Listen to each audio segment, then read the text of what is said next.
Good afternoon, everyone. Welcome to the C-Suite Connect. I'm Billy To, the Regional Head of Retail Research at CGS International, and I'll be your moderator for today's session. All right, for those of you who do not know, the C-Suite Connect is a regional webinar where we introduce corporates from both the Malaysia and Singapore listed codes, the management to talk to you guys so you can actually ask questions directly to them. All right. Okay, so today we have NetLink NBN Trust with us. For those of you who are not aware of the company, it is a business trust constituted in Singapore and was listed on the SGX in 2017. Right, so the company's basically has a nationwide network, forms the foundation of Singapore's nationwide broadband network, delivering ultra high speed internet access throughout mainland Singapore and its connected islands. So the group basically designs, builds, owns, and operate the passive fiber network. All right. We will actually have sent out a webinar report for you guys to read up about the company, so you can actually look through the link that we have. And after the webinar, we will also share the replay and the key highlights of the webinar for all those who have registered for the webinar session. All right. All right. Without much further ado, I'm going to pass the time to Mr. Tong, the CEO of the company. Mr. Tong, yeah. Hey, hi, good afternoon. Thank you, Billy. Good afternoon and a warm welcome to every one of you. Thank you for spending your lunchtime with us. I'm Yu Heng, the CEO of NetLink NBN Trust. I'm very happy to be here. I will take the next 10 minutes or so to go through a brief presentation and our 9 months results. Thereafter, I'm happy to take any questions that you may have. Moving on to the next slide. Please take a moment to take note of this disclaimer. My colleague has switched to the next slide already, but it's okay. So the usual disclaimer that this presentation may contain a forward-looking statement. So please take note of that. I will start with this slide. Let me do a little bit of recap about what NetLink does. NetLink is the owner and operator of the fiber to the home network in Singapore. NetLink is an essential enabler of the smart nation in Singapore because we built the fiber network that underpins Singapore's digital connectivity, digital future. We connect everyone, everywhere, basically connecting all the home, schools, hospitals, and so on. And through this, it enable and support everyday digital needs like remote work, e-learning, healthcare, transport, and so forth. I think importantly, the network is built into every new town, every estate, and NetLink network will continue to expand alongside all of this development across the island. The last point is also equally important. We provide open and equal access to all telecom operators in Singapore, so they could use our fiber to provide a broadband service to the homes and to other users as well across the island. Over the next page. As at 31st December 2025, we have a total of 1.517 million residential end user, meaning these end users, residential end users, are using our fiber for broadband internet connection. We have another 52,000 non-residential end user, which uses our fiber for broadband internet connections. We have other type of connection as well, 3,500 mbed connections, and these are used to connect to devices on lampposts, connecting to Wi-Fi hotspot, mobile base station, and so forth. Another 4,000 odd connections connecting buildings to buildings, central office to central office, data centers to data centers. We operate from 11 central offices across the island. So these will be buildings that you can find across the island in Bedok, Ang Mo Kio, Hougang, and so forth. So we operate from 11 central offices across the island. Fibers are connected from these central offices to all the surrounding buildings that they serve. Over to the next page. This is a key snapshot of the 9 months result. Revenue-wise, we reached 313 million, which is about 1.6% higher than the corresponding period a year ago. EBITDA-wise, we were at 215 million for the 9 months, about the same as the corresponding period months ago. Net gearing, very comfortable at 20%. Market cap at about 3.8 billion total market cap. Over to the next page. Okay, this is an important slide. We always use this slide to explain to investors as well as analysts. Because this slide shows all of our revenue stream as well as how resilient they are. So if you have been tracking NetLink performance over the years, you will see that we have always presented this slide to show the contribution from each of our revenue stream. For residential connections, the 1.5 million connections that I talk about, they contribute close to about 60% of my total revenue. As of December last year, for the 9-month period, they contributed 58.9%, close to 60% of my total revenue. The non-residential connection contribute 8.2% of our total revenue.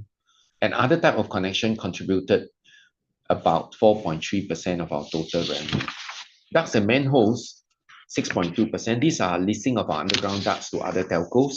And then we also have co-location revenue. These are leasing of space in our central office to other telcos. They have to put racks, equipment racks in our central offices. So we will charge them rent, of course. So this contribute 5.5% of our total revenue.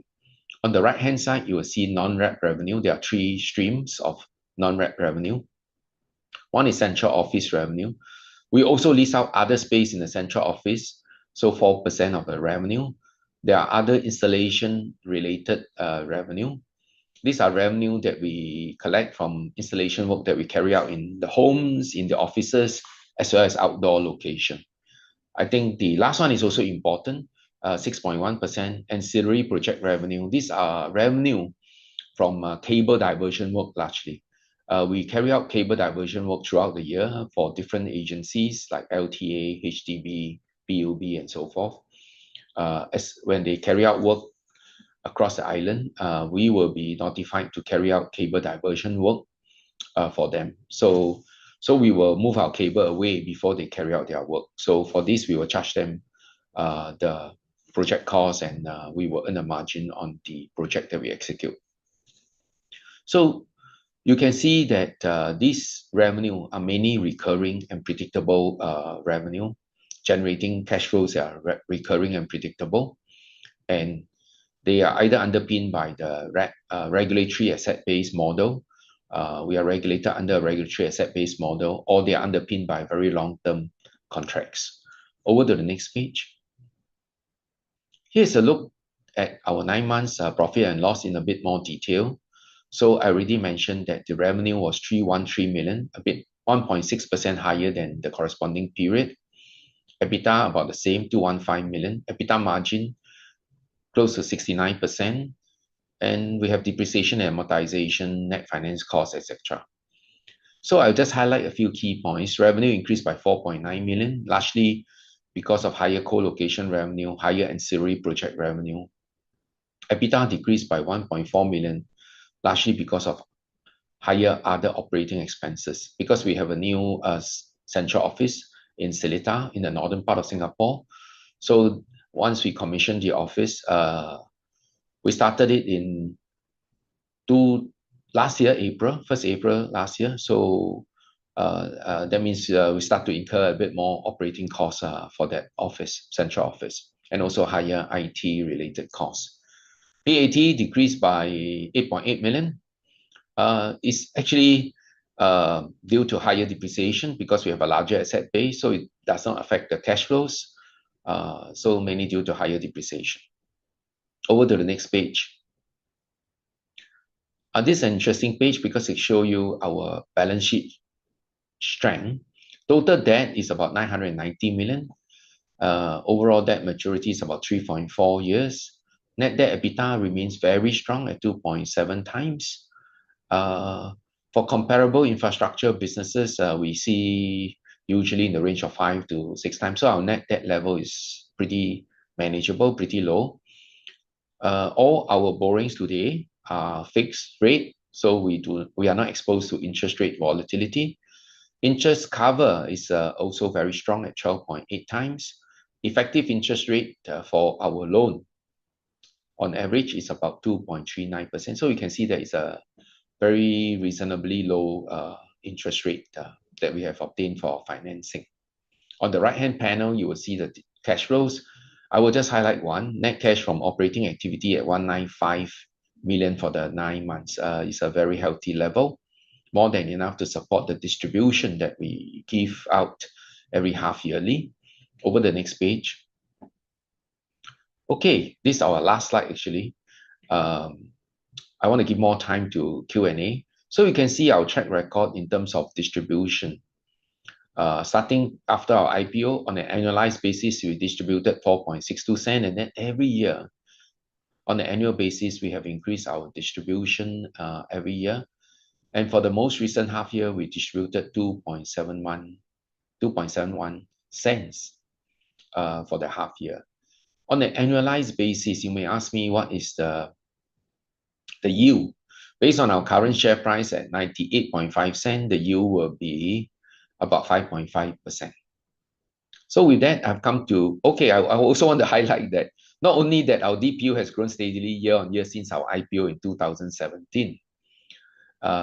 In total, actually, we have returned 42 cents to our unit holders, and we have not come back to unit holders to raise more equity. We have returned 42 cents.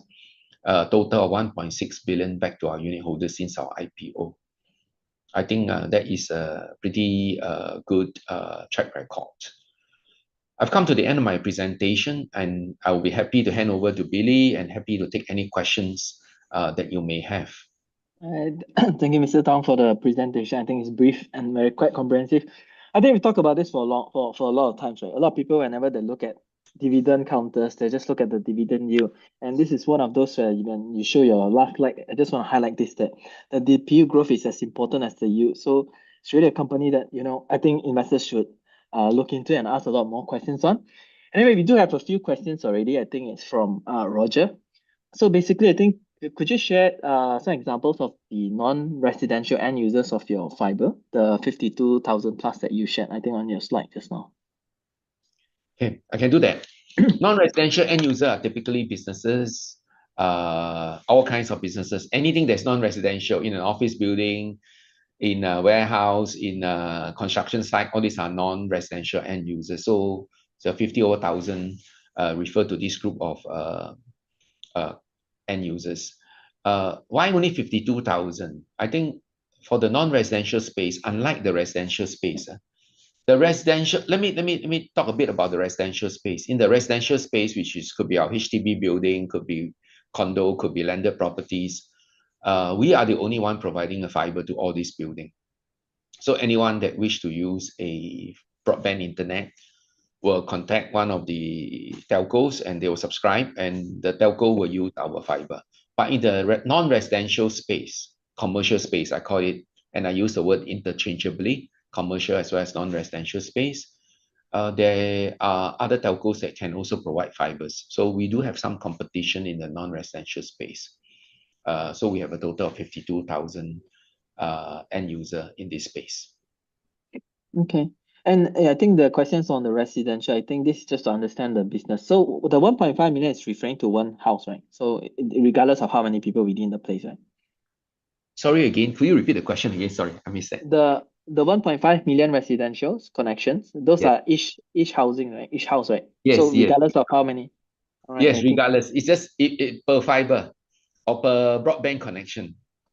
Okay, I think this is on your growth. Where do you see the next area of recurring revenue growth will be coming from? Especially seeing that 60% of the revenue is tagged to the residential segment in Singapore. It's a very good question. The NetLink is regulated, and now the mandate for NetLink is to make sure that we have a very reliable network. And also we are required to make sure that every new development, we are connected to every new development, every household, every building, whether residential or non-residential. And therefore we continue to expand our network. Even though most of us would think that, hey, Singapore is pretty built up. Where is the growth going to come from? But actually, every year, Singapore is adding on average, about 25,000 new homes, HDB plus condo and other landed properties. So the growth will continue. And I think many of us know there continue to be many new development BTO all across Singapore. Tengah being the largest one. There are many other areas across Singapore, redevelopment, new development, and so on. So NetLink will continue to invest in the network. When we invest in the network, this gets counted into the regulatory asset base. All investment that we make in the network is included, and we will earn a return on it. So our growth will come from our investment into the network. Last year, we invest more than 100 million into the network. We expect this, last year meaning FY25, FY26, which is up to March this year, we will also expect to be above 100 million. So we will continue to make investment into the network to meet all these requirements. So our growth will come from all this investment. But I have to say, this 100 million over compared to the total asset base is not that high. So you can see that our total growth from regulated business is above 1%, but it's not like much more than that.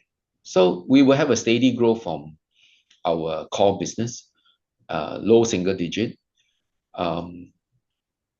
Other growth will come from other areas, but it depends on the level of activities. Like ancillary project will depend on the level of construction activities in Singapore. So when you look at NetLink, we are different from other businesses that can open a new shops or sell another product. Basically, we only sell one product. We provide fiber connectivity, and we make sure that we continue to invest in the network and grow this network. So the pace of growth depends on Singapore economic activity, the number of new housing formation, and all that. So in a way, we expect it to be very steady, very stable, hardly any downside risk, but the growth upside will be fairly more limited, I would say, because we are entering a more matured phase. So a lot of that will still be coming from the residential segment, the growth. It will be plus others as well, because when there are more data centers, we also provide more connections. But if we look at it, but the residential segment already contributes 60%. So relative to the rest of the new growth, relative to the 60%, will naturally be smaller, right? So overall, yes, it's dependent a lot on the residential segment. Okay. And I think the questions from Roger is for the non-residential segment. What are these fiber needs in general? Is it commercial? Is it industrial? Or like you say, data center? What are those coming from? Non-residential will be for broadband use, right? Largely for broadband. This could be for shops, for offices, for broadband internet connection. Even in the industrial complex, in a warehouse, it will also be for broadband internet connection, because we only provide fibers for broadband internet connections in the non-residential space. Outside of the residential and non-residential space, we also provide point-to-point fiber connections or connections to outdoor infrastructure like a lamp post, traffic light. Then this will be used for other purposes, not broadband interconnection for access to the internet, but broadband interconnections to connect sensors or mobile base stations. So these are the other things that we do. So you can see on my slide just now that there are connections to building connections, there are embed connections. Then these two types of connections, segment as well as embed connections, are for these purposes. Connect to sensors, connect to mobile base station, and so on. So let me give you an example to highlight this. If the mobile operators in Singapore decide to expand their network, they want to roll out more base stations, then some of them may come to us for more fiber connections. Or if there are more data centers coming up in Singapore, then they may come to us for data center to data center connections. But I have to say that this space is also competitive. We are not the only one providing fibers to data centers. There are quite a number of players actually providing fibers to data centers. Okay. On the competition, could you share how are there like a lot of competition? How competitive is it in that area? I think the area of non-residential first, the one that I talk about 50 over 1,000 connections that we have, I think it's pretty stable, probably reach an equilibrium. There are a few key players in it. So the number is pretty static. It's growing a little bit, but it depends on the economic activity in Singapore, whether there are new businesses being formed and all that. In the segments and embed space, I would not say it is highly competitive, but there are players in this space. It is competitive, and on the one hand, it's competitive. On the other hand, it also depends on the demand side of things, not just the supply side of things. The demand side of things is whether they are not, there are players that are building more data centers, there are players that are rolling out more mobile base stations. As we all know, the mobile operators have largely rolled out all of their 5G already. So it depends on whether they have new applications or whether they will invest in the next new technology that comes along. So if not, then the growth will be lower from that front. Okay. I have not seen the number, but I think it's a question on your dividend payout. Is it is it 200% of your net profit and above your free cash flow level? If you look at our cash flows, EBITDA number, if you look at our EBITDA number, we have not distributed all of it. On an annual basis, let me take a look at my financials. On an annual basis, my EBITDA is about 280 million, let's say, on an annual basis. This is just a rough figure. On a 280 million, we distribute about 210 million. So you can see that we don't distribute all of it. Of course, EBITDA is also used to fund interest. So our interest expense may be close to 20 million also. So 280 million, first I got to pay interest. Then that will bring it down to about 260. But I distributed about 210.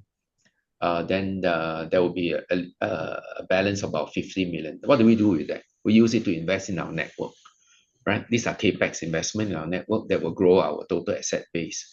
So not all of the cash flows, to answer your question more directly, then not all our cash flows is distributed back to the investors. Yeah. Okay, so it's more sustainable in the sense, I'm guessing. I would say it is very sustainable.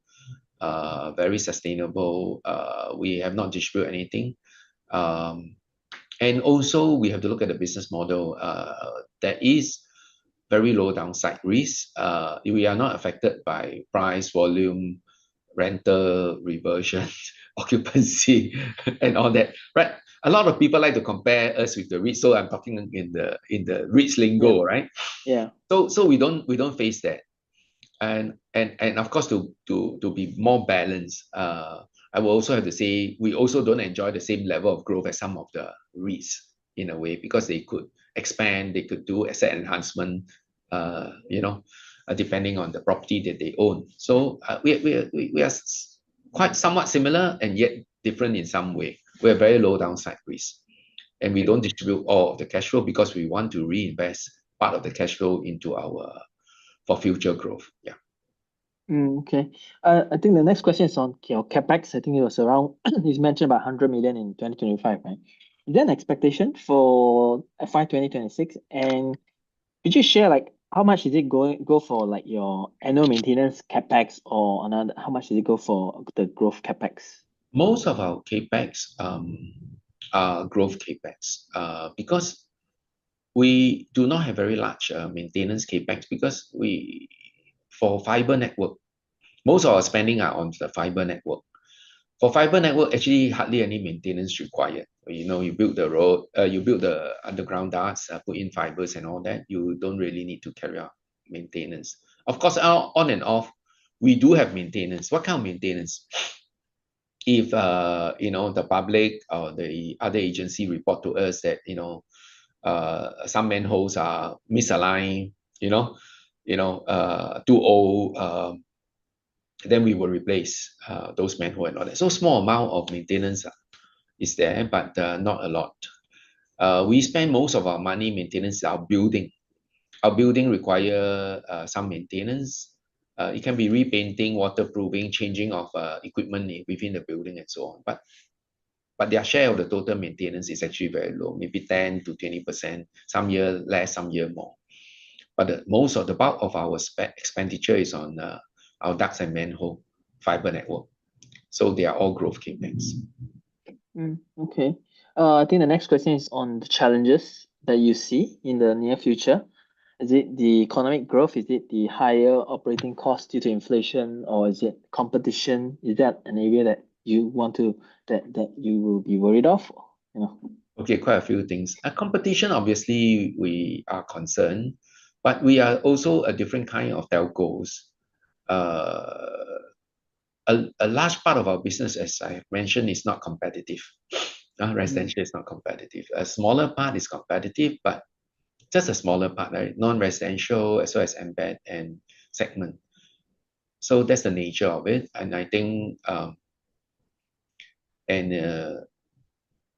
so we have to leverage on our strength. Our strength in those areas will be that we have a very comprehensive fiber network. With that, we are able to provide connectivity in most locations and at a very reasonable cost. I think we have certain competitive edge there. So we don't see competition as a huge challenge for us, but it's there. It's something that we have to face and we have to deal with. In terms of costs, like every companies, we all face inflationary cost increase, and also when it comes to IT, when it comes to cybersecurity, this is an area that nowadays most companies will also face increasing costs. Not something that we like, but we have to do because of the threats around us. So we see more cost increase in IT and cybersecurity. Actually, the other major cost component for us are all the contractor costs about rolling out fibers, digging the roads and all that. Actually, I think we have managed that quite well. We don't see significant increase, and usually we also lock in long-term contracts, 3 years at least, and we have pretty good rates. And over the years, we don't see a huge increase. There's some increase to deal with inflation, but they are all manageable. So cost is also not a big issue for us, other than IT, cybersecurity that I mentioned, and a bit of manpower cost increase because salary has to go up and all that. So we are, I think I like to believe that we are less affected than many companies, right? Less affected than many other companies.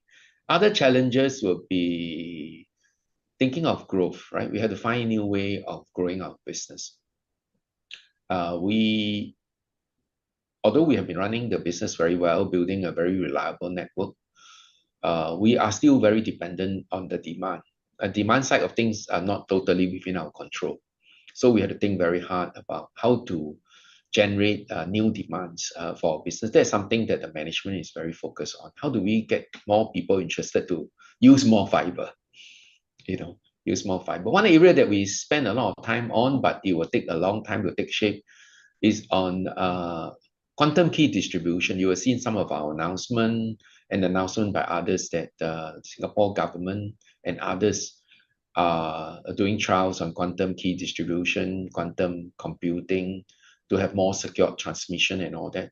So we are involved in terms of helping anyone interested in this to test their solutions, right? Quantum transmission solutions. So we support a few companies. We support some of the telcos. We support some of the research institute by providing them fiber connectivities that they need for their testing. So eventually this area may need more fibers, but we don't know how long it will take because quantum is still an evolving field. And so it depends on demand and whether there'll be more demand by financial institution and other critical infrastructure entities for quantum transmission, and whether or not that will lead to more requirements for fiber. We hope it does. It will lead to more requirement of fiber, but we are involved. We are in touch with all these people. But I want to say this thing will take time to evolve. Okay. Of all this that you mentioned, which one would be your key ones to look out for? If I'm an investor investing in NetLink, what should I be paying attention to? I think for investors in NetLink, I think I would say a lot of investors, I understand from talking to them, whether institution or retail, a lot of investors are attracted to NetLink because of the stability. And they understand that the risk profile of NetLink is very manageable, very low downside risk. and they like that. And they like the stability and predictability of the cash flows. And many of them also understand that growth-wise, if they are seeking very high growth business, then NetLink is probably not the stock that they invest in. But however, I think many people are investing in NetLink because it's part of a portfolio, a balanced portfolio that they seek. So I think what is attractive is that we provide the stability to a lot of investors. Okay. I mean, since you mentioned this, there are a few questions I want to take, but I just want to continue with this because you talk about the stability. Because there are some Malaysian investors on the webinar as well. So just for those, give them a bit of context. Why is it that NetLink is seen as a stable, regulated infrastructure play in Singapore? Right. Just give a bit of context in terms of. Okay. It's stable because we are not, I would say we are not a traditional telco. So when people look at NetLink, a lot of people will consider as a telco and compare us with other telcos, but that's not the right comparison. Firstly, we are not mobile operators. And I think we all know that most telcos in Singapore are largely mobile operators. But of course, some of the telcos are bigger. They are also involved in many other areas. I won't go into the details. But their business is generally competitive. They have to compete with other telcos. But we don't, right? We are more an infrastructure player, an essential utility provider. And we are regulated like that. The Singapore government and IMDA decided to set up this model because they would like an entity to roll out fibers to all the homes and all the buildings in Singapore so that everyone will have ultra fast internet access. That was something decided years ago, right? Around 2008. So NetLink was formed to do that. So what we do is just roll out fibers, make sure everyone that want a broadband internet access can have broadband internet access over fiber. And the regulator also decided to regulate NetLink based on the regulated asset-based model. That means it depends on two key parameters. One is total capex, and the other parameter is the rate of return. So regulator determine the rate of return every 5 years. So it's stable because once we only need to invest in the network so that and once this investment is accepted by the regulator that okay, this is rightfully invested to expand the network, and the rate of return determined by the regulator, then the revenue is basically fixed, almost fixed, because the revenue that the regulator decide is calculated based on these two key parameters, total investment and the rate of return. Obviously, the revenue will come from end users. So let me explain in kind of a very simplified way. Once the two parameters are fixed, total investment, rate of return, they will work out, okay, NetLink need to earn so much, X million every year to recover the investment over a long period of time. So if it's X million, then how does NetLink get X million? They just divide it by the total number of users. So all the user will pay for that, and we will get that revenue. So in a way, end user prices for us, for residential especially, is determined, is a derived number.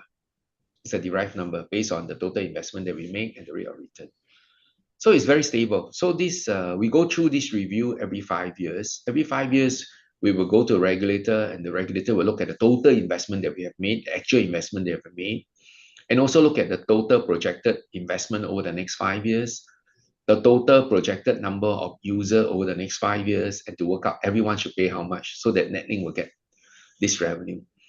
I'm describing a revenue model that shows that our cash flow will be very stable because it's decided in this fashion. It's not depending on competition, because once you have competition, then you are affected by two factors at least: volume, how many customers you get, and also the price. Yeah. Because when you compete, you also have to adjust your price. We don't adjust our price; it's fixed for 5 years. We don't adjust our price, and our volume is based on our projection, already projected generally. So that's why our revenue is very stable. Cash flow is generally very stable. Of course, there are other factors, accounting, and sometimes we get fewer customers 1 year, a bit more next year. A bit of volatility is to be expected. But overall, this model means that we have a very stable cash flow and revenue over the long term, right? I can go on and explain also there is risk. Obviously, any model, any regulatory model will also have risk, right? The risk is that every 5 years, we will discuss with the regulator to arrive at a rate of return.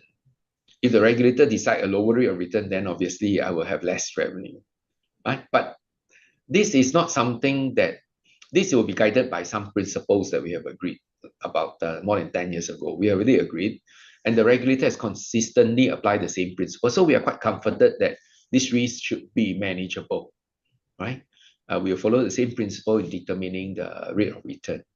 I won't say no risk, but I think the risk is manageable, and we have gone through 2 rounds of negotiation with the regulator, once in 2016 and another one we completed in 2024. So we have had the experience. And I will also add that this model is not unique to us.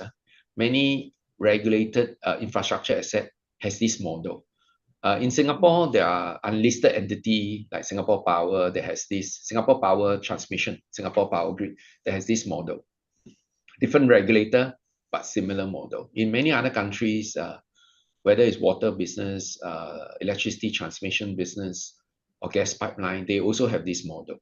Because this model is suitable for infrastructure that lasts a long time, infrastructure suitable for businesses that will not benefit too much from competition, you know, but infrastructure that are essential to support the connectivity or growth in the country. So NetLink fiber network is seen as one that is essential to support growth in economic growth in the country.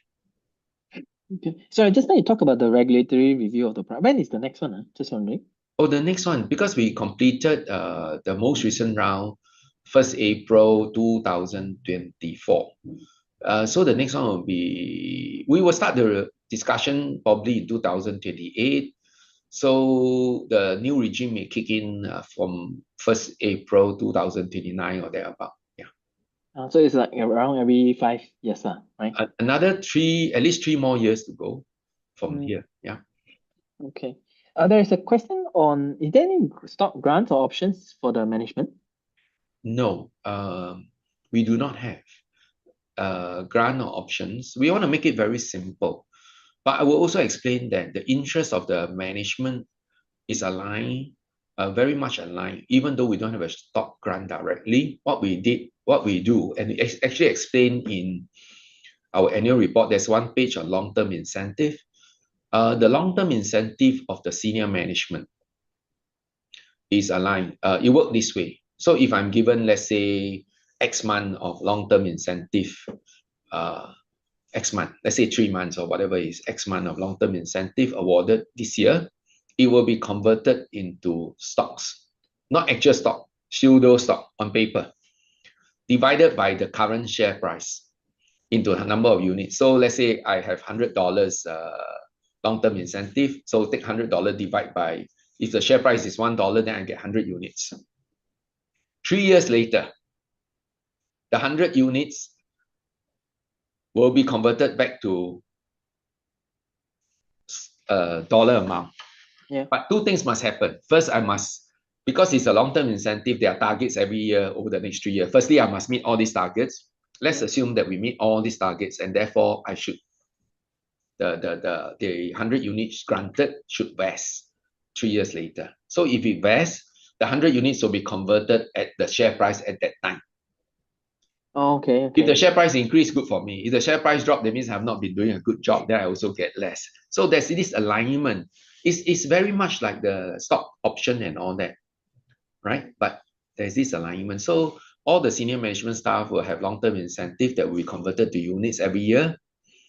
And then 3 years later, firstly, you must meet the vesting condition. That means you must perform according to the KPIs.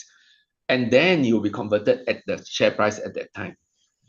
So there's at least a 1-page description of this, how this works in our annual report. So we have this since we start at the IPO. So yeah, I would say I have quite a lot of units held this way. So when they vest every year, then it depends on the stock price performance.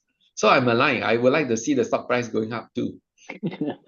Okay, okay. And do you have a share buyback policy in place? We do not have a share buyback policy because we believe that it's better to give people money than to buy back the stock. All right. So we give you distribution. If we have a share buyback, that means we will be using money to buy back the stocks from some investors, right? We rather give every investors a distribution rather than a share buyback, rather than do a share buyback. Okay. Currently, a dividend payment is half yearly, right? Yes, half yearly. Is there any consideration to move it towards quarterly, or is it We have to been asked a number of times. We don't do it quarterly only because of the cost. You see, to make a distribution costs us a lot of money. It's like $80,000 at least each time we make a distribution, 80 to 100,000 cost because we have a lot of investors. We got to write, we got to distribute to a letter to them, and there's some administrative costs involved in making the distribution. So we thought it's not worth it. It's better to save the money for investors rather than do it quarterly. If it costs me $100,000 just to distribute money, yeah, okay? that's the main And reason why we don't do it quarterly. okay, and in terms of the trend of the residential business, the numbers, has it been trending upwards, stable, I or how think does it it, is stable. or is it It's stable. fluctuate?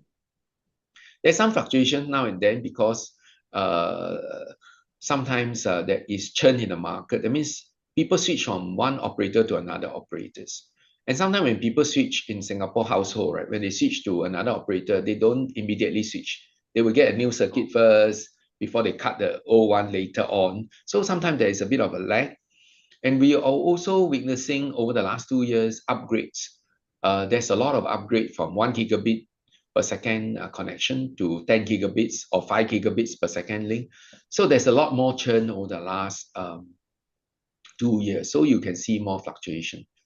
And we have also explained that over the last 1 year, telcos some of the telcos have been cleaning up their own database.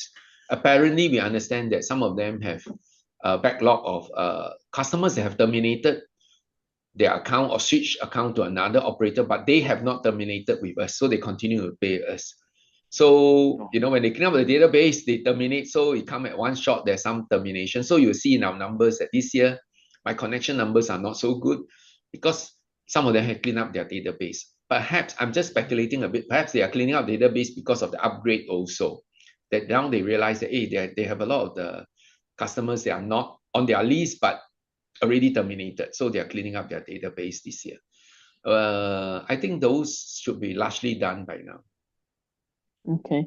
I think there's a question on data centers that built on Jurong Island in the next few years, plan to. How do you see this impact the business for you guys? Is there any It's, impact? it's, I would say it will be positive for us, but I also want to mention that it's definitely positive for us and it's something we like to do. And there's quite a lot of activity that's going to happen in Jurong Island. There's going to be quite a number of data centers. And these data centers will need a lot of fiber connections because data centers is such that they like resiliency, they like diversity. They will probably buy fiber from different operators, including NetLink and others. But still, it's more business for us. But I want to say that it will not move the needle so much for us because if I sell 10 more circuits, 100 more circuits, compared to everything that I have, relative to everything I have, it's not such a big number. But it's still a good thing. It will still add to our revenue. So we are looking forward to it. In fact, we are already doing work, doing some planning work to expand our fiber network over there. Okay. So can we expect to see CapEx spend increase as well in these areas?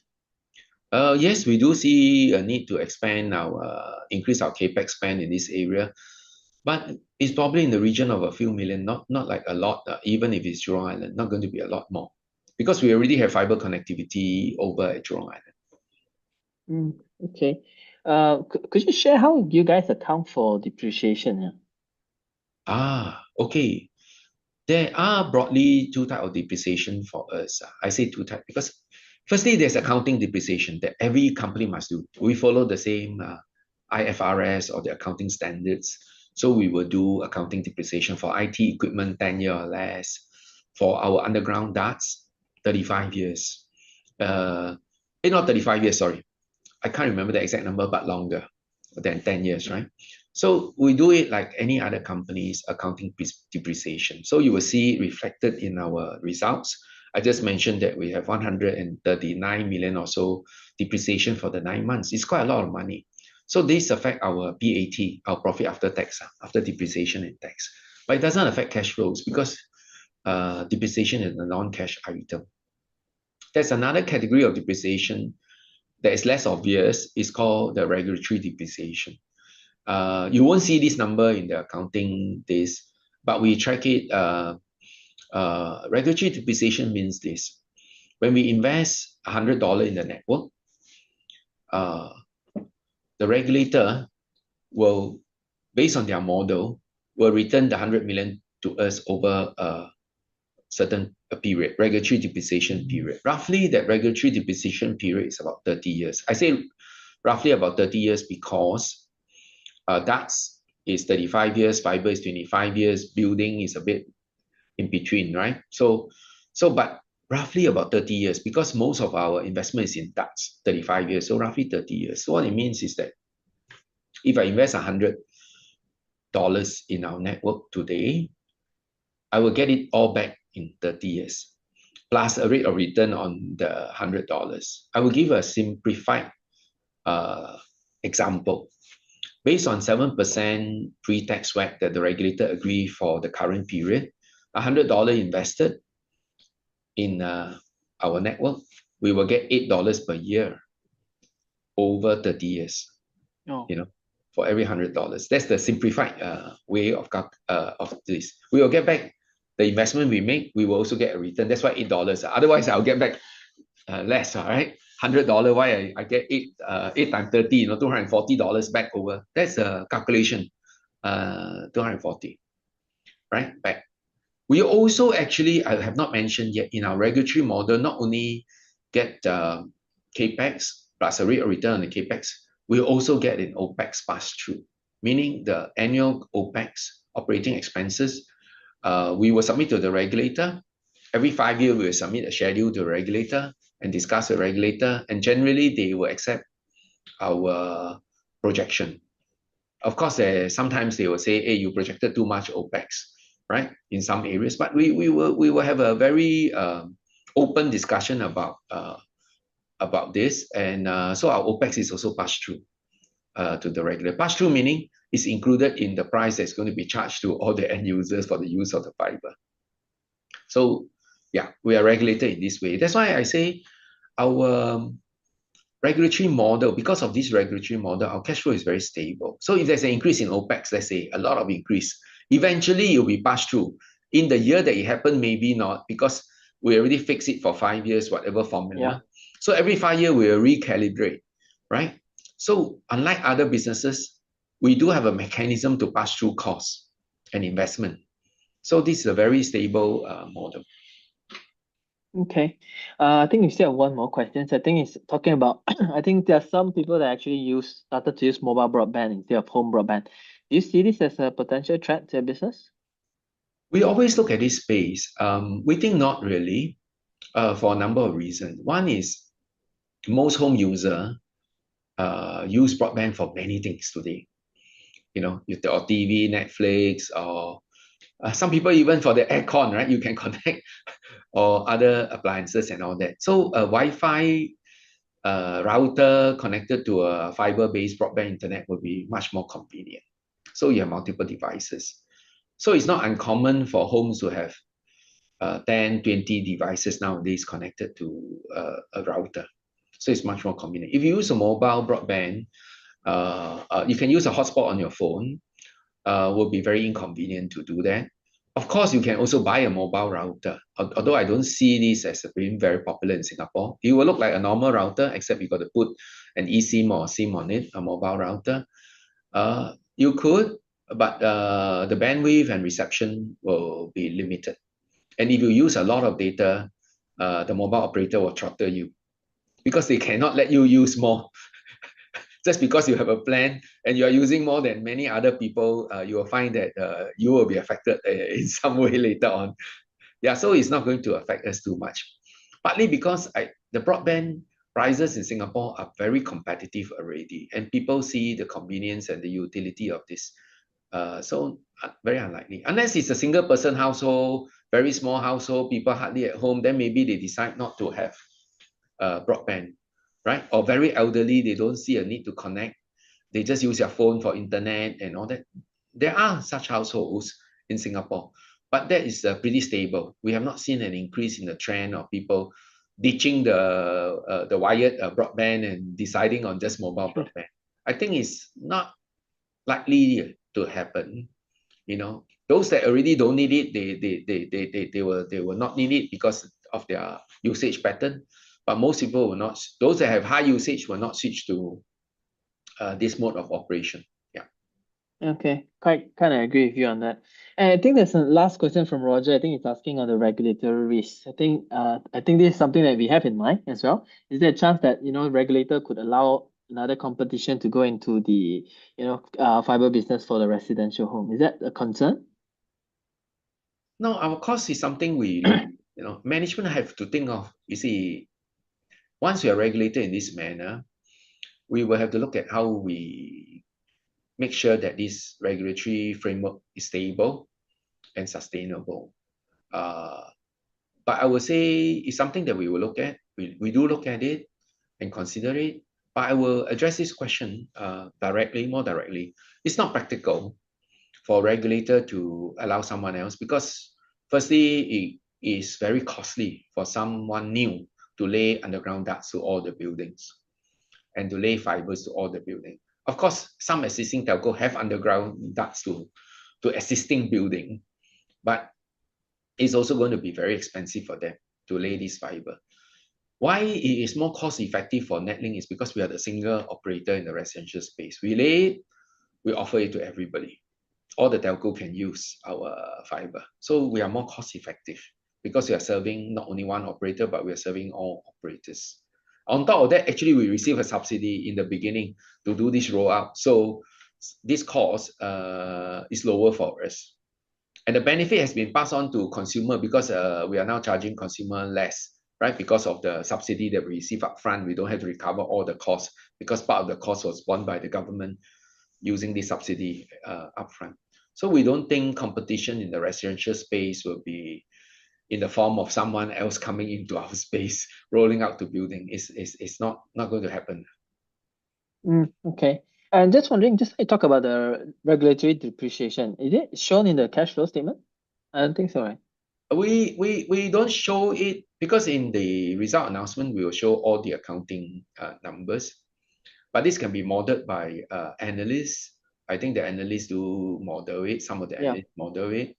And it is, they can look at our total property, plant and equipment over the years to see where it stands, to see what is the level of total investment every year. But I think for most people, it will not be easy to calculate this. Yeah. Okay, no worries. I think you can look at our research report. That should have something. I'm sure my analysts will have something on that. I think there's one more. I think on your company debt, I think it's 100% on fixed rate, right? Yes, now currently. It's fixed for how long? I just wondering. Okay. There is one tranche of debt that we will refinance because it's due May this year. Okay. So this tranche of debt, 510 million, is in our annual report. We will refinance. So when we refinance it, then it will not be fixed, right? So it will be fixed if we refinance it by bond. But if we refinance it by term loan, then it will not be fixed. Then we will have to decide whether we want to hedge it. So you could say 510 will not be hedged soon, right? With the hedge will expire soon because we have to refinance this 510 million. But out of total of 910 million is only 510 million. It means at least half is fixed. Then the new ones, we will obviously hedge some of it or all of it, depending on the rates available. But we are quite comfortable. I think where we are quite comfortable. The average rate is now 2.39. It may change a bit depending on how we hedge the rest, but we do expect it to be below, barring any unforeseen circumstances, because the world is changing very fast. we will be well below 3%.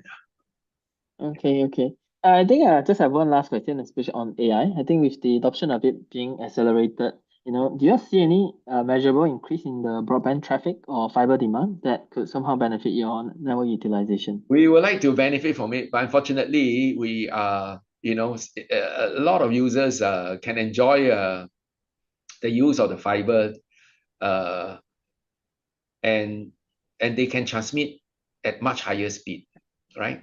So we don't charge people by the volume of data they transmit on the fiber, right?